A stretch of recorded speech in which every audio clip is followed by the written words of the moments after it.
একটি ভালো রাউটার ভালো অনু দিয়ে যদি কোনো গ্রাহক ওয়াইফাই চালায় তাহলে অনেক ভালো পারফরমেন্স পায়। তাছাড়া যদি একটি ভালো ব্র্যান্ডের কেবল দিয়ে লাইন টানানো হয় অনেক দিন লাস্টিং করে।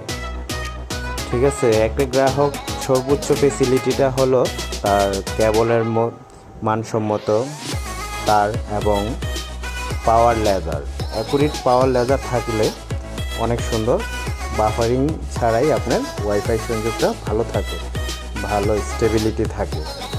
তাছাড়া আজকে আমরা লাইন দিতে আসছি বুল্লা গ্রামের বাবলু ভাইয়ের বাসায়।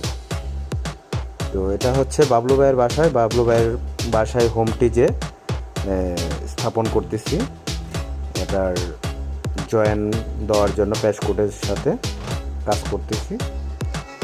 তো বাবলু ভাই লোক হিসাবে অনেক ভালো এবং তার রুচি আছে, রুচি অনেক ভালো, ভালো মানের গিগাবিট একটি রাউটার এবং গিগাবিট একটি অনু ট্রিপিলিংয়ের C6 একটি রাউটার নিছে এবং বিসলের একটি অনু, এবং সে আইপিএসে যেহেতু চালাইতে পারে ওই জন্য একটা মিনি আইপিএস নিছে।